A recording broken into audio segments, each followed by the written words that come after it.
Good morning, everyone. Pete Pardo here from Sea Tranquility. Happy Friday at the Fun House with Martin Popoff. Good morning, my friend. How are you? Yes, morning, Pete. I'm doing fine. It's getting a little warm, but then cold again and warm again. I don't know. I think we're getting spring soon. So I was going to say the same thing. The sun is out, but man, it's like 20 degrees out here in New York. yeah, I'm like, oh, I was just outside. It's the reason why I was a little yeah, late here yeah. this morning. It's like I had some things to take care of out in the backyard. And I'm like, whoa, Oh, this is yeah. like a change of pace that I'm not liking too much Yeah. because I think like Sunday or Monday, it's supposed to be like 60 degrees here. Mm, It's like, yeah, which I'm all for, but it's that up and down crap that yeah, yeah. drives me I know. nuts. So Martin and I have another new program for you here today that we've just discussed. We're easily going to get a part 2 out of at least. So the theme of this is albums that revitalized a band's career. So, and again, you could take this a lot of different ways. It could be an album that really helped a band who was kind of sputtering along, or maybe had a drastic lineup change, right? And the new members helped revitalize things, whatever the reason. But, the band was maybe not in a great place. They put out this next album and all of a sudden back in a good place once again. So we've each got 5 choices here. And like I just mentioned, we're going to do another one of these over the next week or two. So stay tuned for that. So I'll have Martin kick us off with his first choice. Yeah, all right. So mine all have kind of different reasons why you would call it a revitalization, but I do like this one. So Alice Cooper Constrictor. And this is a revitalization in the most literal sense because it meant Alice was not going to die on us from the blackout period, right?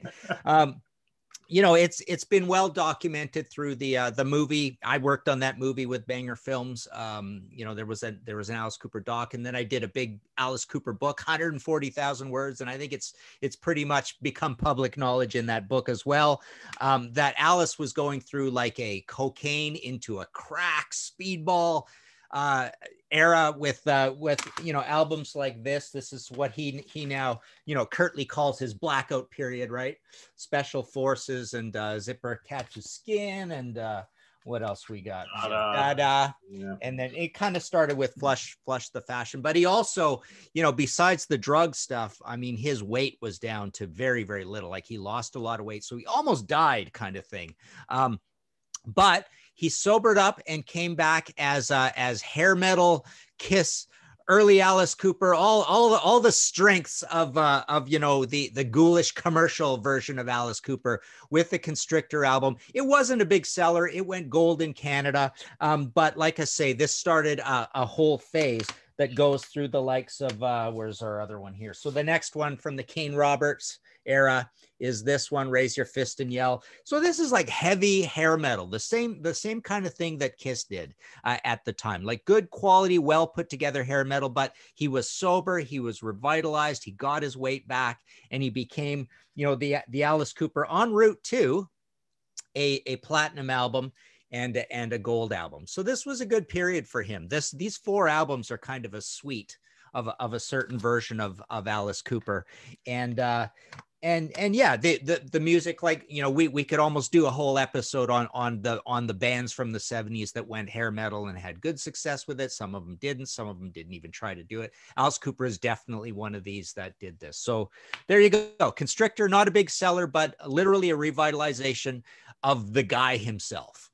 Yeah, and those are all really solid albums, I think. I enjoyed those quite a bit. Different, but I mean, Alice was like basically, all right, here we are in the 80s. This is what's going on around me. I got to get my shit back together, and he did it in a big way. Yep. Got to give him credit for it. All right, so my first choice for today. So this is a band who debuted in the late 70s with a banger of a debut album that went, multi-platinum. Couple hit singles, they were the talk of the town.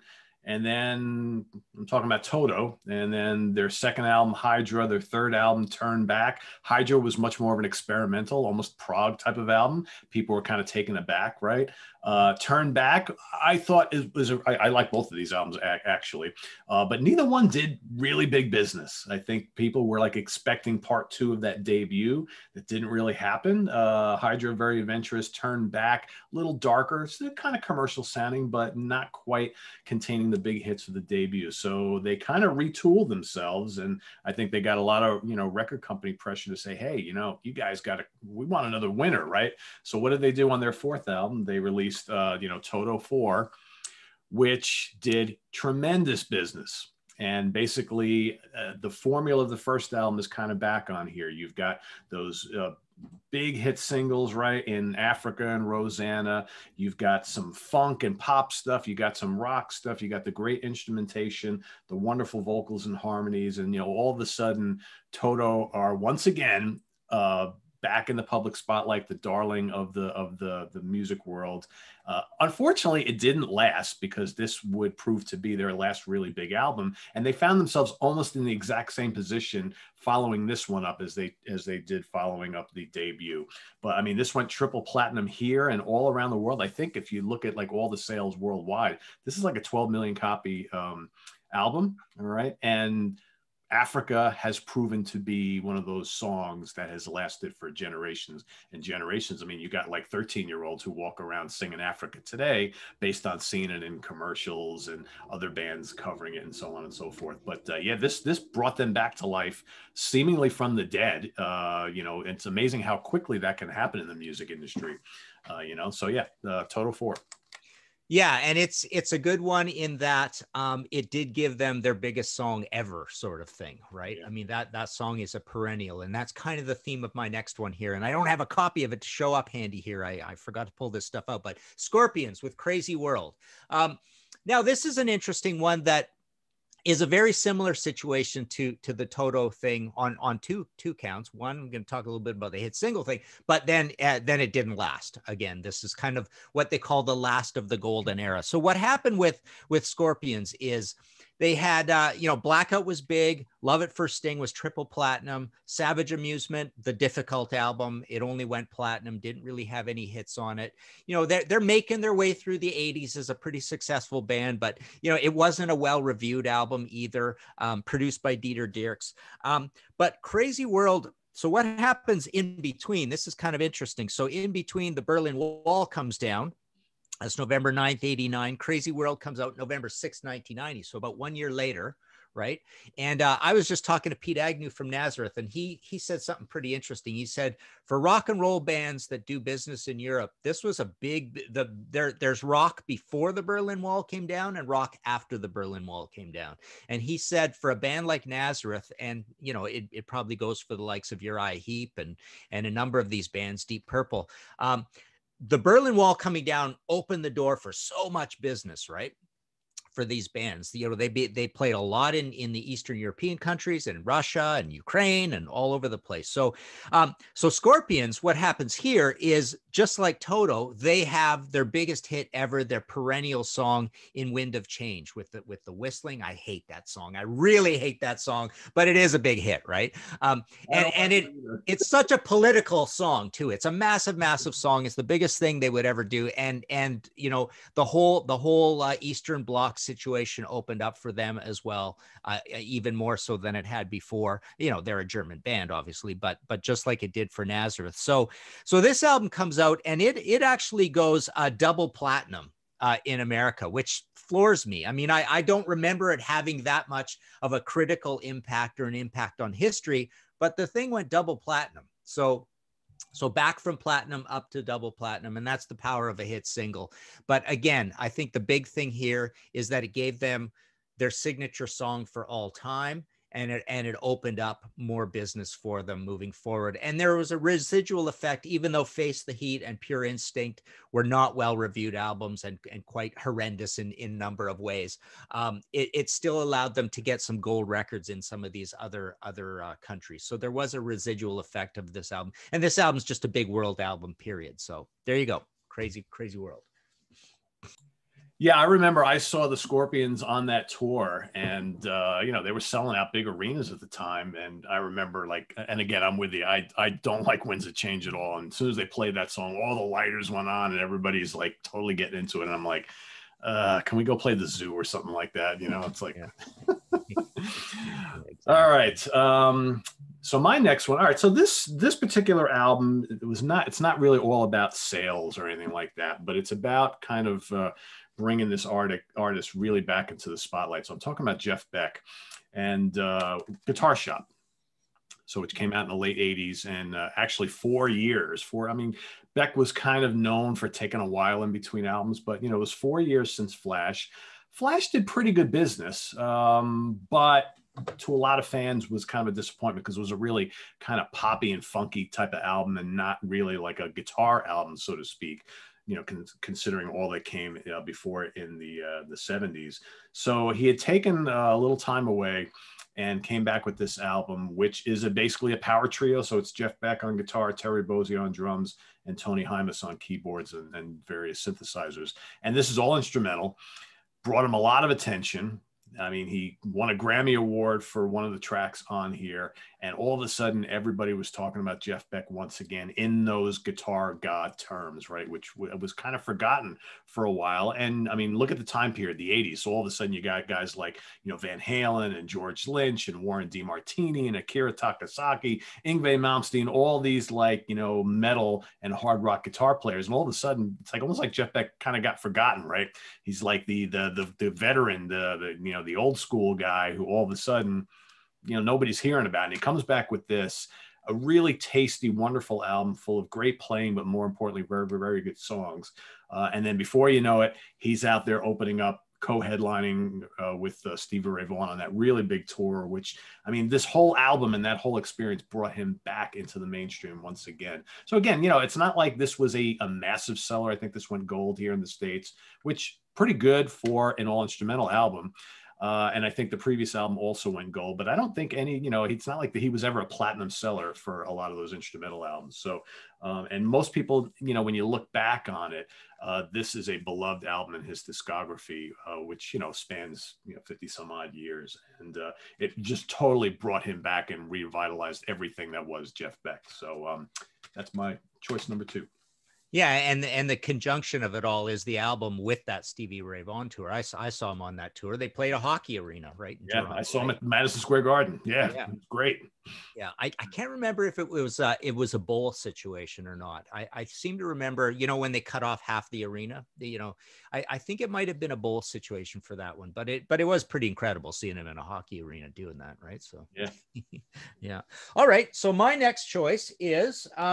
And again, for totally different reasons, as discussed so far, ZZ Top de Guayo. I know we've talked about how, things are much more impressive later with what happens, but this is an important album in a way. This was kind of cool. Remember how it came in? It actually came in a double front cover. It came in this thing first, and then this thing slid right in it, right? And it's even got a cool slip cover to it too, with the, the lone wolf horns on it, right? Yeah. But the big thing about this one that's important is they're moving away from London Records onto Warner. And that's really a big reason for this rejuvenation as well. Any band I've ever interviewed, I mean, there's a lot of bands that complain about having been on London. There's bands that complain on having been on RCA. But London was not a good situation. And so their previous album was this one, didn't really have any hit singles on it. It's my favorite ZZ Top album. It went gold. And then they had the big tour with the Animals that kind of went on, and it just burned them all out. And they essentially broke up.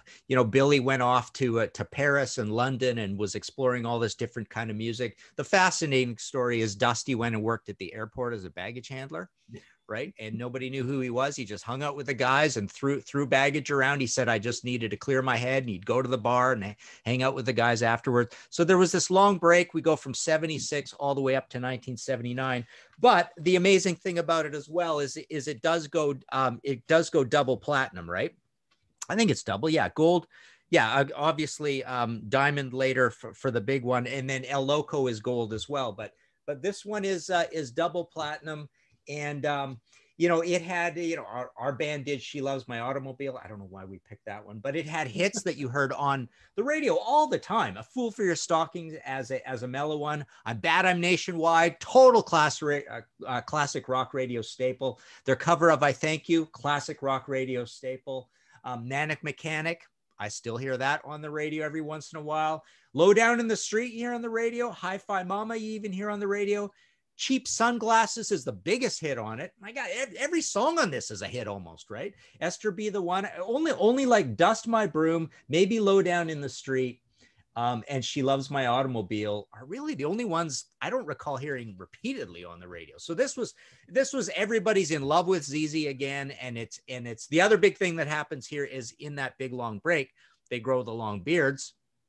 So now they've got this new shtick to go with this beard thing, and they play that up even more on El Loco, and that gives a couple of hits in Tube Snake Boogie and what's the other one called Pearl Necklace, right? Those were both hits, and then so yeah, it's the pump is primed. We're all ready. Everybody's loving ZZ. They make that big change and they go diamond with one of the biggest albums of all time. So yeah, this was a big refresher for them in a lot of ways. Yep, and a favorite of mine. I love that album. Yeah, me too. Top to bottom, really, really strong. And that's honestly because I mean, what year did that come out again? 79. 79. So I was 13 at the time, and I mean, I really wasn't listening to ZZ Top before then, other than the songs you heard on the radio. And I remember that's the first album for me that caught my attention from them, because I remember hearing like cheap. I remember they were on the King Biscuit Flower Hour, like shortly right around that time. And I remember like it was on Sunday nights, and I remember tuning into the radio station, listening to that. And I was like, oh, that's that song Cheap Sunglasses that I've been hearing on the radio. I love that. And all of a sudden I fell in love with all the rest of the songs. I was like, oh, I like this band, right? And then of course, then they retooled not long afterwards and did something a little bit different, which, as we know, as you said, became massive for them with Eliminator. So I think it said double platinum. It went platinum. So they had 3 golds in a row. With Tejas, Fandango. The first 2 didn't certify, and then gold. It's amazing that even Tejas went gold, but I think it's off of the excitement of the tour and the hits off of the previous 2 albums. So then they go platinum, then they go gold, then they go diamond, and I think we talked about another show, but I mean even the rest of the albums of the 80s sold really well too. So big time.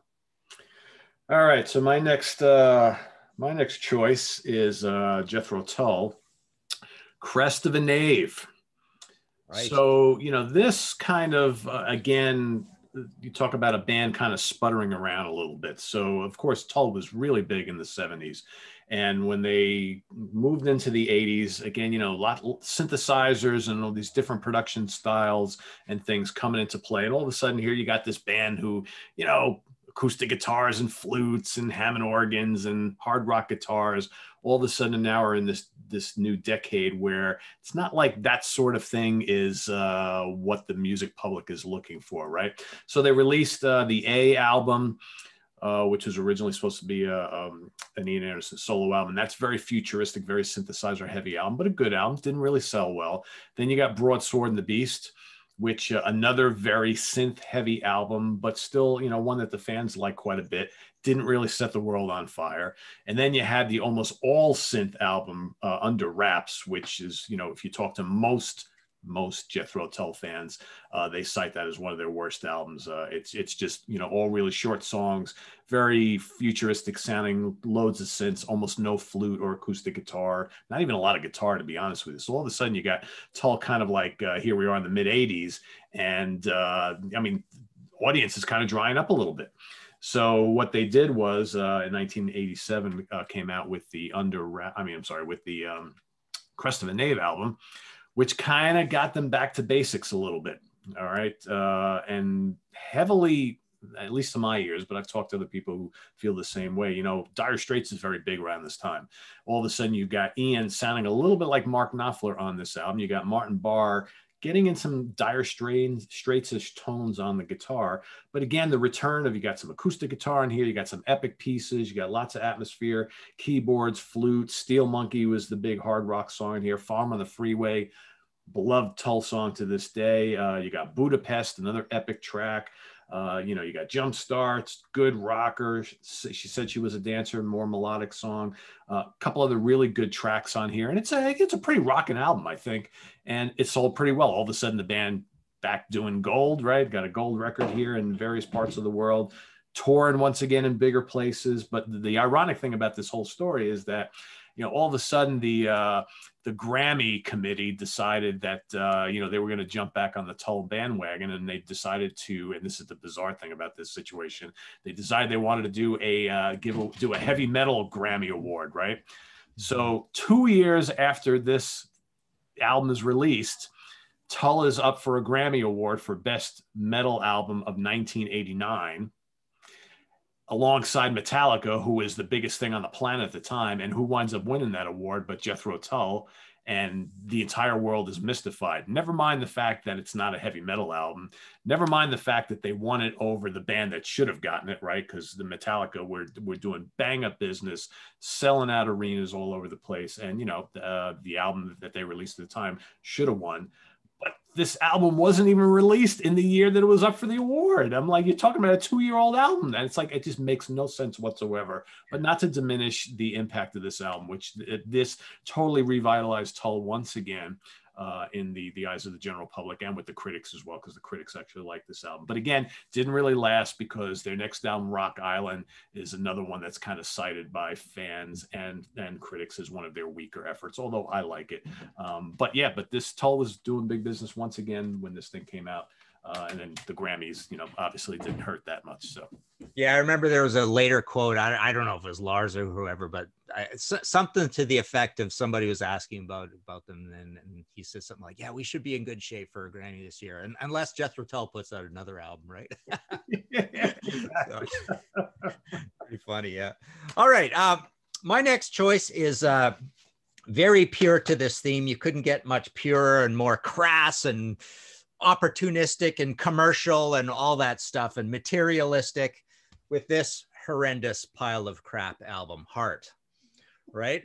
So Heart was a situation, and I really, this annoys me to no end, like this period of Heart. It's almost like the worst example of one of our 70s bands trying to do the hair metal thing at the time. There are good examples that we all thought, hey, that worked out pretty cool, and I like the music and they made a lot of money, great. But this one was pretty rough. I think Cheap Trick is another one. We're actually going to do a Contrarians episode of Worst Album tomorrow, and we're going to do one of these Cheap Trick albums from this. But what annoys me the most, I suppose, is that I really loved Baby Lestrange. It's almost my favorite Heart album, and I think it went platinum. And then I think this is just a perfectly fine album, and it did terrible. This was the first one not to certify at all. The band was really in dire straits, to quote your previous rant. But there was a lot of trouble at this time. But I think it's a great album. I really like it.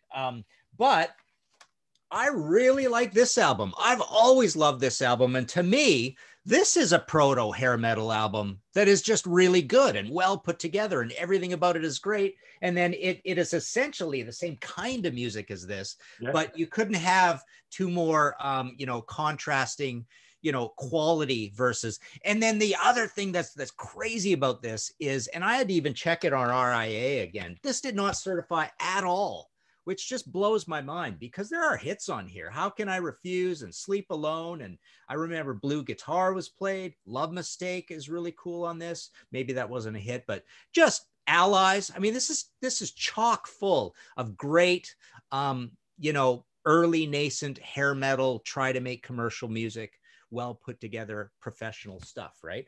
But didn't certify at all. And then they put this thing out. And this thing goes 4 times platinum immediately and 5 times platinum by 92. So this is a 5 times platinum album, and it's just horrendously recorded by Ron Nevison. It's got that cocaine ears thing, they call it, right? Just the screechy, horrible drum tones, and the guitar on it is just so incredibly annoying. But What About Love was a big hit. Never was a big hit, and then the keyboards are just the worst sounding keyboard sounds you could imagine. And then they try to rock out a little with The Wolf and If Looks Could Kill. They're just like bad hair metal songs, right? And lots of outside songwriters, Jim Valance, Holy Night. There's a Bernie Taupin, Martin Page.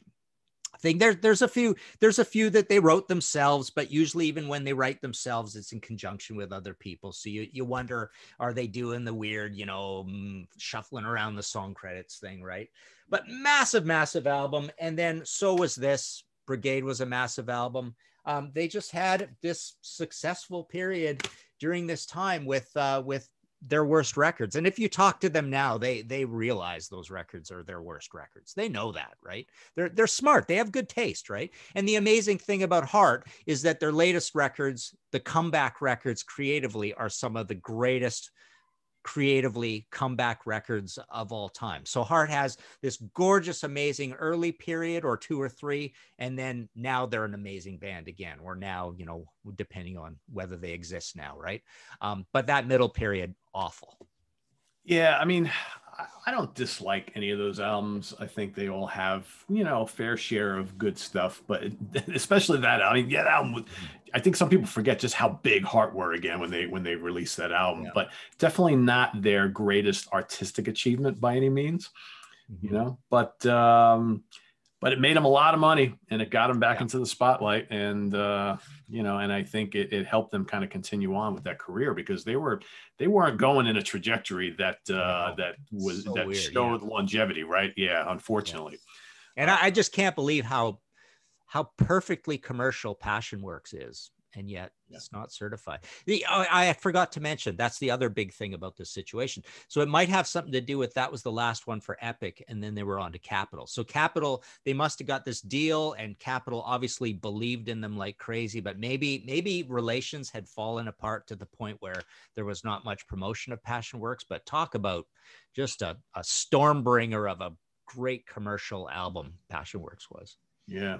And I do want to reiterate what Martin said before. If you have not heard the last handful of Heart albums, you are missing out. Missing out. Some really good stuff. I think Fanatic is like a terrific album. And Red Velvet Car, whatever. Oh yeah, that's really. They're all really good. It's great stuff. Great stuff. And hopefully we get another one from them. We'll see.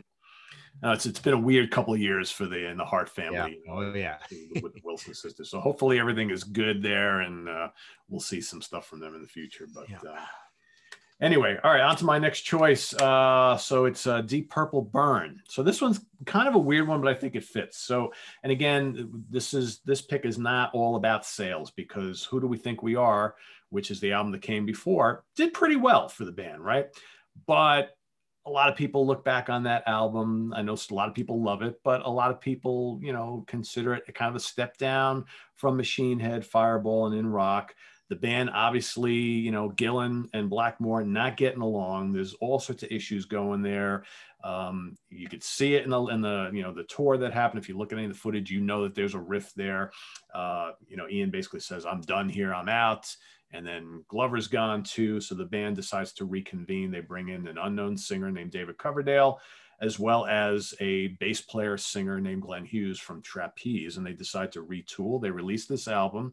This album does pretty good business. It does as good, if not a little bit better. I don't know the exact sale. I think they were both gold sellers.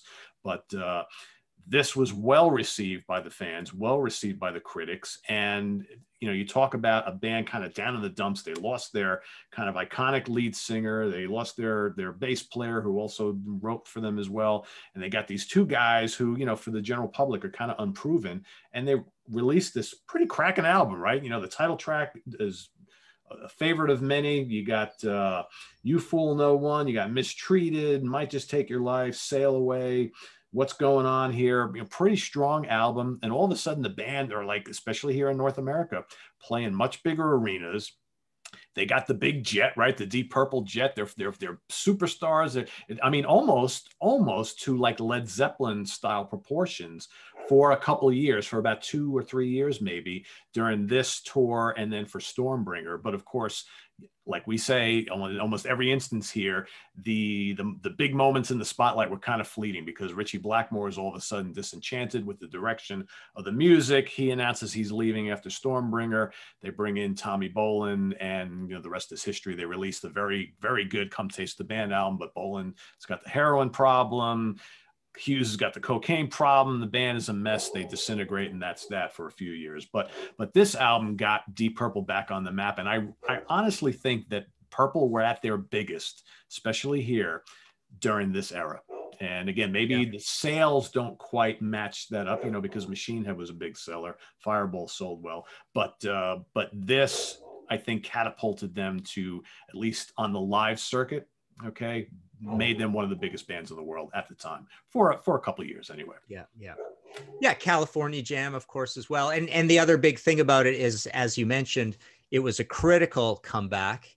And to be able to triumph while losing your lead singer is a pretty big deal. So they remained in the news essentially as big as they ever were for a couple more fraught and frantic years, right? Yeah. Cool. All right. So my last choice is similar to the Heart one, but I'm not so nasty about the situation, because I think it kind of worked out for them, and creatively and commercially. Is Aerosmith with Permanent Vacation. I've always been a booster of this album. I never had any problem with this album at all. It was the big comeback album, but it wasn't the first in their new deal with Geffen. This one was, and this one's kind of like a dark, bluesy, garagey album. It had no hits whatsoever. I mean, nothing really even close to a hit on this. I mean, this you really could say it had no hits. You know, it was an album where people, you know, Aerosmith doesn't essentially in the old days ever screw up. I mean, you definitely say they've made some bad music in later years, but even this one, it had a certain integrity and grit to it. But this one is the one where they, you know, they take a page out of the Pink Floyd book, and there's like, you know, creaking chair sound effects and whale sounds, and there's also a lot of just a lot of doodads and funny things to keep you interested, right? There's harmonica, and there's real horns on Dude, and you know, so this is kind of like in the I did a History in 5 Songs episode on your Go to Vancouver and Try Harder albums. So this is kind of one of those Bruce Fairbairn is producing where, you know, basically the label and everybody's saying, you guys got to clean up. I can't remember where they are in their, you know, their sobriety thing at this point, because there's 5 guys, first of all, and there's a lot of falling off the wagon and back on and all that stuff along the way. But essentially everybody's saying, you guys got to really, like, if you're going to come back, like, let's work really, really hard and do something here. So it has the outside songwriters, which I'm not happy about. And it has the horrible, you know, rote power ballad Angel on here, which just everything about it, I just detest, you know, the melodies, everything about it. But I'm perfectly fine. I celebrated along with everybody else with Dude Looks Like a Lady, and Magic Touch is not so great, but the deep tracks, Heart's Done Time, real heavy. I love Permanent Vacation with the steel drums on there. What a great, you know, excellent party song. It's got an instrumental, it's got a Beatles cover, it's got a bluesy song. Other heavy ones like Cimaraya, St. John is the bluesy one. Ragdoll's kind of almost like a hip hoppy, but also that was somewhat of a hit. So Done With Mirrors goes gold. Permanent Vacation goes 5 times platinum. So 85 to 87, August 25th, 87. Pump goes 7 times platinum. Get a Grip goes 7 times platinum. So this is the true massive comeback that actually sustained really well for a while. And I'm not a hater, and I'm not a Pump hater either. I think Pump's a great album too. So yeah, just very interesting, very commercial, lots of little things to keep you interested, and the outside songwriters kind of helped in this case. Yeah, I mean, it's amazing when you think about the success of those 3 albums, right? I mean, that's such a huge jump from Done With Mirrors to that. And I mean, I'm not a fan of those albums by any means, but you can't deny, I mean, they turned Aerosmith on to a whole legion of new, you know, fans who never heard the 70s stuff. It's like, oh, who's this new band Aerosmith? I love this, right? And meanwhile, they've got that whole, you know, 10 plus year, 15 years worth of recordings and history that so many people just never had any exposure to, and they jumped on board with that album right there. So. And you know, the thing about him also, this isn't the picture I wanted to show. It's actually more the Pump one. But so this is right in the middle of the hair metal era. And I don't think they give in to all the hair metal tendencies, even in the look of the band, but also even in production. I mean, granted, they give in on the Outside Song Doctors, which is spells their doom. I mean, they basically squandered the great reputation they had. Almost solely because of that. I think things just go downhill because of the outside songwriter thing, but I don't think they completely pooch it in terms of being a complete hair metal band at this point. They just participate and they kind of like tacitly show the history that, hey, we started this whole thing. It was us, it was Kiss, it was Van Halen. Thank you. Right. Yeah, that's a good point. Good point. All right, my last pick for today kind of follows a similar theme to the last one. So, and ironically, this album was produced by the same guy who produced that album as well, right? Talking about Black Sabbath, Heaven and Hell. So, of course, everybody knows the story of Sabbath in the late 70s. They had that string of those, massive albums, influential albums to start off their career. And I know Martin's a big fan of the two albums I'm going to talk about, so I totally get that. I know a lot of people love these albums, but Technical Ecstasy was not the big seller that the ones before it. A lot of people look at that as kind of the beginning of the slide with Ozzy, right, at the late 70s. And then you had Never Say Die, which did even less than the one before. No real hits, so to speak, or songs that were part of the live set quite a bit at the time. So, and then, the band just strung out on cocaine, not getting along, right? Ozzy's proven to be very problematic for them and unreliable. So, eventually he's gone from the band. So they're left without a singer. They're trying to figure things out. The 80s, all of a sudden we're moving into the 80s. Geezer kind of leaves for a little bit, right? So this chance meeting between Tony and Ronnie James Dio, who of course had just left Rainbow not long before. They start to do some writing together and recording together. Before Geezer's back. Bill's still on board, but Bill is like missing Ozzy and wondering if this is going to work, whatever. They put together this album produced by Martin Birch called Heaven and Hell, which all of a sudden it's Black Sabbath for the 80s. And it's Black Sabbath who basically said, okay, yeah, we've got a new wave of British heavy metal thing going on. We kind of want to take part, but we're the godfathers of all this stuff anyway, right? So it's this new Sabbath.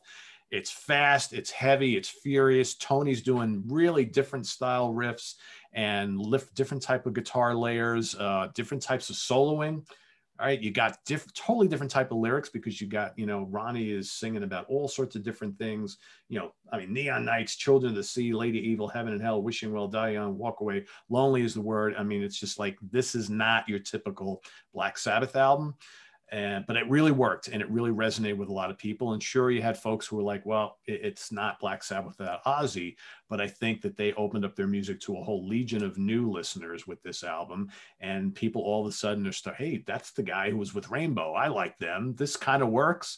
And then a lot of people, all of a sudden now people are listening to Black Sabbath, not just for the doom and gloom of it all, but for a lot of the more uplifting stuff that Ronnie's bringing to the table. All of a sudden there's this voice that's truly nothing against Ozzy. Ozzy's great, right? But all of a sudden here you have this guy who is a great singer, right? He's got all the technical abilities that you want in an album like this or a band like this. So this did pretty good business. It sold more than the two previous albums, and then they would continue on one more album with Mob Rules, which also did really well. And then of course, we run into problems again, and then we get a revolving door of singers over the next bunch of years and so on and so forth. And the Black Sabbath history gets pretty convoluted from here. But yeah, this was a big comeback for the band. They went out and did that big tour with Blue Oyster Cult, Black and Blue tour, which did very well as well. And so there you have it. It's my cool. Yeah.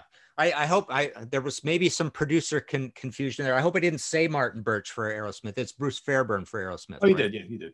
Yeah. Okay, good. But yeah, and the other cool thing about this record is that, it's a creative success. So that's new for them because the last two weren't a creative success, right? And it did sustain, it did go platinum. Mob Rules went gold. It sustained right through, two great touring cycles. And you could almost arguably say that it actually is part of the cause for them, at least to still be playing hockey arenas when when Ian Gillan joins the band, because, you know, that album was not that well received, but the Slingshot Effect, I think still from all the way back to 1980, at least took them through, bring your lunch bucket to work and you've got a job, at least through to the end of the Born Again tour. Right. Yeah. So yeah, we always have to kind of remember that these successes, especially if they're massive commercial successes, as we talked about before, I mean, two albums later, you could still be touring Back in Black, right? And you could still be touring to sell copies of Back in Black, because you're selling more of those than you're selling a Flick of the Switch anyways, right? So yeah, that kind of thing happens with some of these as well. Yeah. And the Martin Birch thing I was talking about was this. Okay. My two in a row. I thought you were referring to me. So, okay. All right. All right. So there you have it, everybody. Some right. Albums that revitalized the band's career, even if it was only for a short period of time. So we've got instances of it was very short, and we have other instances we've shown where it lasted a little while. So either way is a good thing. And, the important thing is most of these bands enjoyed the success that these albums brought them, whether it was, like I said, fleeting or long lasting. So we've got more for you. So we're going to do another episode of this in, I don't know, a week and a half, something like that. So more info on that to come. So Martin, you got anything you want to plug today? No, not particularly. Just the usual stuff. MartinPopoff.com is where all the books are. Okay. What's the update on the Uriah Heep? That's on its way across the seas. It goes from Turkey to the UK to me, but I've got another shipment coming I've got the Van Halen coffee table book back in print. So I'm getting more of those. It's not officially at my site showing it's back in print, but I'll have about 20 copies of that and a few other things. I ran out of Black Sabbath Born Again as well. So I'm going to be getting that one, the second half one. Cool. So yeah, more coming. That's I love the Born Again book. That's great. Thanks. Big fan of that era. I mean, I'm a big fan of every Sabbath era, so can't go wrong with any of those. So cool. So let's see. What can you guys expect here on the channel? Of course, we got coming up on Monday, we've got the Hudson Valley Squares. We're going to be talking all about some of our favorite shows we've seen at that place we talk about all the time on Monday nights, The Chance in Poughkeepsie, New York. So we're all going to kind of go back into our memory banks to talk about some of our favorite performances we've seen there over the decades. We've got this weekend. We got a cool show for you this weekend. I'm going to kind of announce it tomorrow morning, but we've got a first-time guest on the channel who is actually a musician and comedian, fairly notable one overseas. So he's going to be on the show tomorrow. We're going to talk to him about what he's been up to in his career. And then we've got next week, Todd LaTorre from Queensryche coming on the show. Nice. We're going to talk to him about his brand new solo album, which is really good, and what's kind of coming up in the Queensryche camp. So stay tuned for that. And a whole lot more. Visit us on the web at www.seaoftranquility.org.